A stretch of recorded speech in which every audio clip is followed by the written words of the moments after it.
अस्सलाम वालेकुम। उम्मीद है आप खैरियत से होंगे। आज हम हेडर एंड फुटर में प्रॉब्लम नंबर 2 देख रहे हैं और उसका सोल्यूशन भी देखेंगे।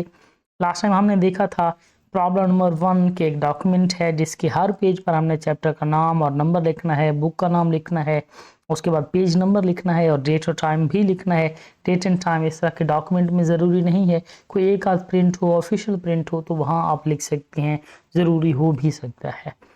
इशू नंबर 2 आज देख रहे हैं। प्रॉब्लम नंबर 2 हम देख रहे हैं। कंट्रोल जी से बिलफर्ज में जा रहा हूँ पेज नंबर 20 पर और ये कहता हूँ कि पेज नंबर 20 पे मेरे पास चैप्टर नंबर 1 एंड हो गया। पेज नंबर 20 पे चैप्टर नंबर 1 मेरे पास एंड हो गया है और 21 से यानी इस पेज से, ये 20 है तो ये 21 होगा। इस पेज से मेरे पास चैप्टर नंबर 2 स्टार्ट हो रहा है इस बुक का। तो मैं क्या करूँगा, कैसे एडिट करूँगा, इस हेडर एंड फुटर की रेंज में आकर यहाँ डबल क्लिक करूँगा बहुत जल्दी से। ये आपकी अपनी सेटिंग हो सकती है कि कितना जल्दी आपको डबल क्लिक करना पड़ सकता है। यहाँ पर मैंने चैप्टर नंबर 2 कर दिया और चैप्टर नंबर 2 के बाद चैप्टर का नाम भी बदल दिया मैंने और मेरे पास चैप्टर नंबर 2 हो गया। अब इससे आगे आगे चैप्टर नंबर 2 स्टार्ट होना चाहिए, लेकिन प्रॉब्लम ये है कि इससे पीछे भी चैप्टर नंबर 2 ही स्टार्ट हो गया है, बल्कि पहले पेज से ही चैप्टर नंबर 2 स्टार्ट हो गया है। ये क्या इशू हुआ कि मेरी बुक में स्टार्ट का चैप्टर नंबर 2 ही तो नहीं हो सकता। पहले चैप्टर 1 होना चाहिए, फिर चैप्टर 2 होना चाहिए, फिर चैप्टर 3 होना चाहिए। लेकिन यहाँ तो मैं जो भी चेंज कर रहा हूँ वो पूरे डॉक्यूमेंट में एज इट इज़ चेंज हो रहा है। तो इसका सोल्यूशन क्या होगा? मसलन ये आखिरी पेज है, यहाँ पर भी चैप्टर नंबर 2 ही आ रहा है। इसका हल क्या है?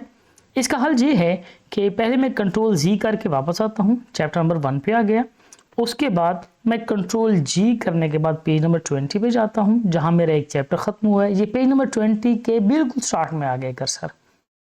अब मैं क्या करूँगा, मैं यहाँ पर आने के बाद वहाँ पॉइंटर या कर्सर रखूँगा जहाँ मेरा चैप्टर एंड हुआ। स्टेप याद रखिएगा, मैं वहाँ पॉइंटर रखूँगा या कर्सर रखूँगा जहाँ मेरा चैप्टर एंड हुआ। उसके बाद इंसर्ट में ऐसा ऑप्शन नहीं मिलेगा, हम लेआउट में आएंगे। लेआउट के बिल्कुल ही नीचे ब्रेक्स लिखा हुआ है और ब्रेक्स में काफ़ी सारे ब्रेक्स हैं। ये एक पेज है और फिर सेक्शन ब्रेक्स भी हैं। हम नेक्स्ट पेज भी ले सकते हैं, ब्लैंक पेज भी ले सकते हैं, लेकिन उसमें सेक्शन ब्रेक नहीं होगा, सेक्शन एक ही चलता रहेगा। हमें सेक्शन ब्रेक भी चाहिए, पेज भी नेक्स्ट चाहिए और सेक्शन ब्रेक भी चाहिए है इस मकसद के लिए। जैसे ही मैं नेक्स्ट पेज करूँगा, अब आपको पहले एक और चीज़ देख लीजिए। ये मैं डबल क्लिक कर रहा हूँ आपके सामने, यहाँ आपको कुछ और इजाफी लिखा हुआ नज़र नहीं आ रहा है। अब जैसे ही मैं यहाँ पर कर्सर रखने के बाद लेआउट पे आके ब्रेक्स में नेक्स्ट पेज करूँगा और नेक्स्ट पेज करने के बाद हेडर एंड फुटर पे कहीं भी डबल क्लिक करके इसको एक्टिव करूँगा तो आपको यहाँ पे कुछ लिखा हुआ नज़र आने लग गया, सेम एज प्रीवियस। और लेफ्ट साइड पे एक नई हिंट के साथ आ गया कि ये सेक्शन 1 है, ये सेक्शन 2 है। यानी अब पहले और बाद वाली चीज़ें एक जैसी नहीं रही हैं। और ऊपर अगर आप हेडर एंड फुटर के टैब में आएँ तो यहाँ पर एक लिंक टू प्रीवियस भी लिखा हुआ है।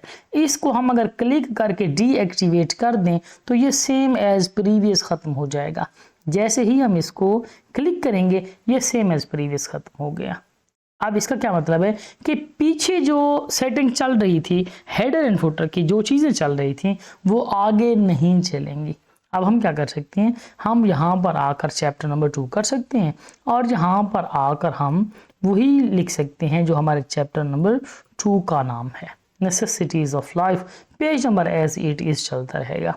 अब यहाँ से पेज नंबर 21 से चैप्टर 2 चल गया है और पेज नंबर 19 पे देखिए, 20 पे देखिए, चैप्टर नंबर 1 आ रहा है।